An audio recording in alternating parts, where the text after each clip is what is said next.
So I am starting a new series where I'm going to debunk some sewing theories, myths, rules, however you want to refer to it.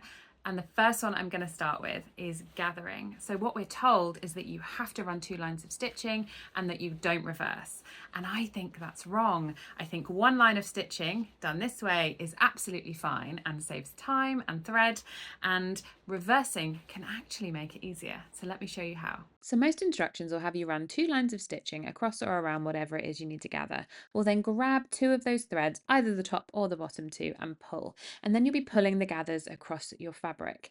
Now, if you're doing something small, this is absolutely fine. But if you're ever trying to put a fully gathered skirt on or a frill, it's an awful lot of fabric to be pulling through on those threads, and it can take time and be very difficult. So to show you this, I've got a skirt that needs to be gathered to go into a bodice. I'm going to run 1 line of stitching on a long stitch length again around the top of this section, but I'm going to reverse the beginning and at the end.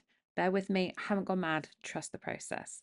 Now I've got the bodice here, and the first thing I'm going to do with this is I'm going to mark my fixed points. Now what I mean by that is I'm folding into quarters so that I've got my side seams as 2 fixed points, and I can mark my centre front and my centre back with a pin so that those are fixed as well. I know where they attach to on the skirt because I've got a centre front and a centre back and side seams on the skirt too.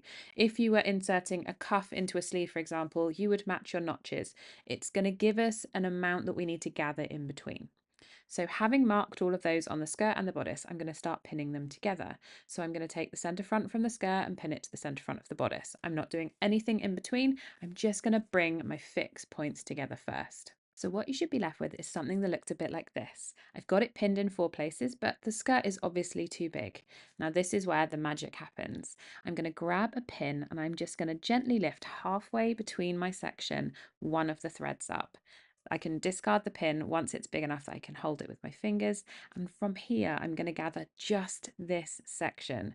It's a much smaller section. I can be really gentle. And because I've got no loose ends at either end, I'm not worried about losing my gathers.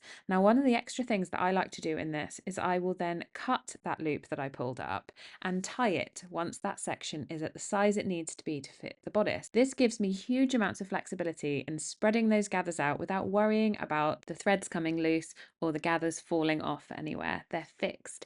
So all I'm going to do is pop a few pins in this, and then I'm going to repeat that process 3 more times in each of those sections before taking it to the machine to secure the bodice and the skirt together. I always aim to have run my gather stitch inside my seam allowance, so I'm sewing just to the other side of it so that I don't have to remove it when I'm done. So there we have the gathered skirt fully attached, and I think it's easier, but give it a try and let me know what you think.